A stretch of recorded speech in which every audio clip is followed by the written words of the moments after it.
بسم اللہ الرحمن الرحیم۔ قرآن کی جو روح ہے نا، روح قرآن کا جو اصل مضمون ہے، الحم سے لے کے والناس تک اللہ اپنا تعارف کرواتا ہے۔ ففروا الی اللہ، دوڑو اللہ کی طرف، اس سے محبت کرو، نماز قائم کرو، زکوٰۃ دو۔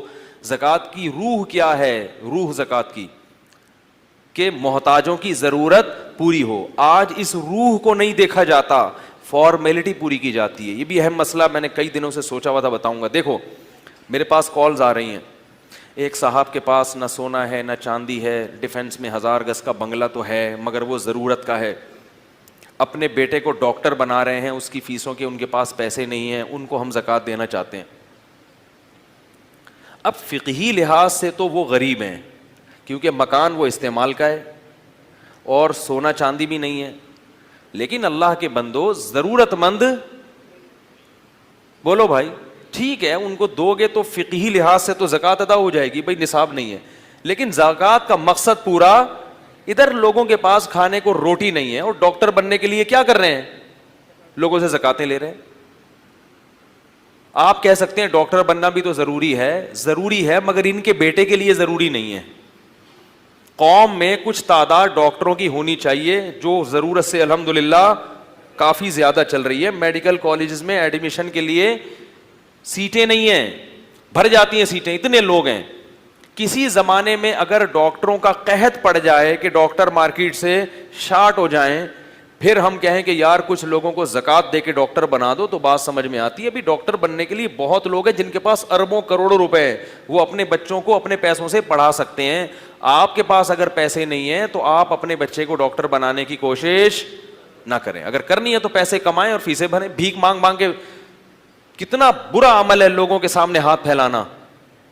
دیکھو جس کے پاس 2 ٹائم کھانے کی روٹی ہو اور اس کی بنیادی ضرورت پوری ہو رہی ہو، یعنی چھت ہو اس کے پاس، اور جسم میں کوئی بڑی بیماری نہ ہو، اس کے لیے زکوٰۃ مانگنا حرام ہے، بھیک مانگنا حرام ہے اس کے لیے۔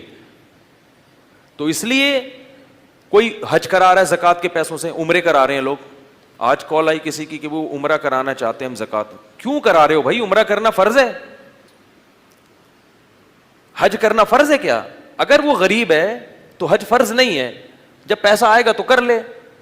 زکوٰۃ کے پیسے 5-5 لاکھ روپے کسی کو دے دے کے آپ یہ 5 لاکھ آپ لوگوں میں تقسیم کر کے ان کے پیٹ بھرو، بیماروں کا علاج کراؤ، لوگوں کا پیٹ بھرو۔ ادھر گڑھے کھودنے والے جو دیکھو آپ کس طرح رمضان میں دوپہر کو گڑھے کھود رہے ہیں، رکشے چلا رہے ہیں، ٹماٹر بیچ رہا ہے، سارا دن آوازیں لگا لگا کے گلے بیٹھ جاتے ہیں ان کے۔ ادھر لوگ اپنے بچوں کو پی ایچ ڈی کروا رہے ہیں، کن پیسوں سے؟ زکوٰۃ کے پیسوں سے۔ حج کروا رہے ہیں، عمرے کروا رہے ہیں۔ حج کرنا بہت اچھی بات ہے، زکوٰۃ کے پیسوں سے حج نہ کراؤ کسی کو، نہ دو اس کو پیسے۔ بولے آپ کے پاس پیسے نہیں ہے تو کوئی بات نہیں، اور فی ہدیہ تو کسی کو بھی دیا جا سکتا ہے۔ تو زکوٰۃ کی جو روح کیا ہے وہ قوم کے غریبوں اور مسکینوں کا، بولو بھائی، خیال کیا جائے، ان کی بنیادی ضرورتیں پوری کی جائے۔ بنیادی ضرورت کیا ہے؟ رہائش۔ کسی کے پاس چھت بھی نہیں ہے بیچارے کے پاس، دھوپ گرمی سے بچنے کا انتظام ہی نہیں ہے، کسی کے پاس روزگار کے لیے رکشہ بھی نہیں ہے، کسی کے پاس ٹھیلا بھی نہیں ہے، کسی کے پاس کھانے کے لیے روٹی نہیں ہے، بیمار ہے علاج کے لیے پیسے نہیں ہیں، اور گورنمنٹ کے ہسپتال میں بھی علاج نہیں کر سکتا۔ ورنہ گورنمنٹ کے ہسپتال میں ٹھیک ہے جیسا مرضی اوپر نیچے ہے لیکن بنیادی علاج ہو جاتا ہے۔ اس کے لیے زکوٰۃ لینے میرے پاس کالز آتی ہیں نا کہ بھائی علاج کرانا ہے فلاں ہاسپٹل میں کہتا ہوں بھائی جاؤ نا گورنمنٹ کے ہسپتال میں، کیوں نہیں کرا رہے؟ کہہ رہے مفتی صاحب مجھے بھی لوگ دیتے ہیں نا کچھ پیسے اعتماد کر کے کہ آپ اپنے کسی کوئی آپ کو مستحق نظر آئے تو اس کو دے دیں۔ تو بعض لوگ کال آتی ہے کہ میں جو ہے نا وہ بیمار ہوں، اور میں نے کہا بھائی جاؤ نا عباسی شہید میں علاج کراؤ، جاؤ گورنمنٹ کے اسپتالوں میں علاج کراؤ۔ وہاں بھی اگر علاج کے پیسے نہیں ہیں پھر ٹھیک ہے، یہ علاج کروا رہے ہیں آغا خان میں، معیاری علاج ہو جائے۔ تو یہ سب ہوس ہے، اس ہوس کا کوئی علاج نہیں ہے۔ کہتے ہیں جی کہ پاکستان کے کچھ علماء کہتے ہیں کہ آپ زکوٰۃ کے پیسوں کو مسجد یا مدرسے کی تعمیر میں دے سکتے ہیں۔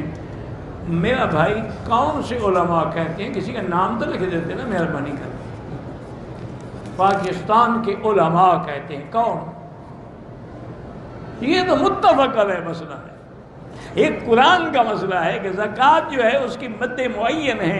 انما الصدقات للفقراء والمساکین والعاملین والمؤلفۃ قلوبهم وفی الرقاب.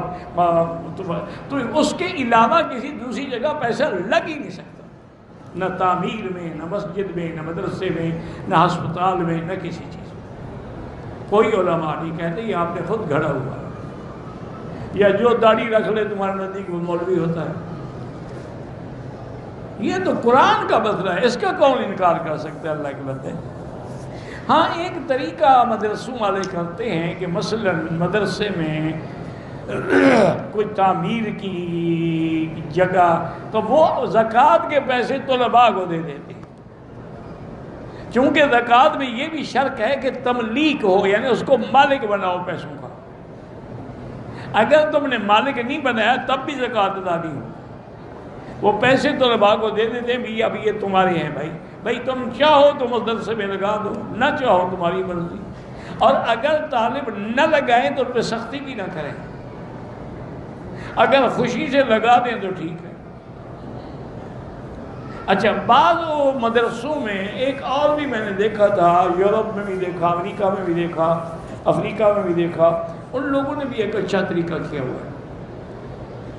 کیوں؟ ہمارے دینی مدرسے تو چلتے ہی زکوٰۃ پہ ہیں نا. حکومت تو ہمیں دیتی نہیں. حکومت تو تب دے گی جب خوشامد کرو گے، جب درباری بنو گے، سرکاری بنو گے، گیت گاؤ گے، تب پیسے ملیں گے. حق کہنے والے کو تھوڑا پیسے دیں گے.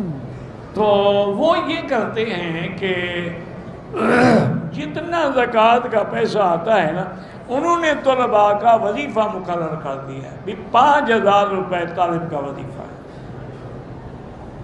جو دورہ حدیث پڑھتے ہیں.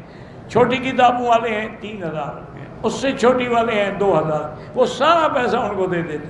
اب ان کو پیسے کہتے ہیں کہ جی اپنے میس کے پیسے داخل کراؤ، کتابوں کے پیسے داخل کراؤ، کرائے کے پیسے داخل کراؤ. تو ایک تو اطمینان ہوتا ہے طالب کو کہ میں پیسے دے کے کھانا کھا رہا ہوں، میں مانگا تانگا نہیں کھا رہا، میں نے پیسے دیے ہیں اور مینو کے مطابق میں کھانا لوں گا کیونکہ میں تو پیسے دے رہا ہوں. دوسرا اس کو تسلی ہوتی ہے، اس کا ضمیر کبھی کمزور نہیں ہوتا، کیونکہ جو لوگ ٹکڑوں پہ پلتے ہیں نا وہ بڑے ہو کے حق نہیں کہہ سکتے. حق وہی کہتا ہے جس نے اپنے گھر سے کھایا. تو انہوں نے یہ انتظام بھی بڑا اچھا کیا کہ مدرسہ بھی محفوظ ہو گیا، زکوٰۃ سب کو تقسیم ہو گئی. اب وہ اپنے تمام مدرسے کے خرچے جو ہیں وہ باقاعدہ جا کے بل جمع کر رہے ہیں.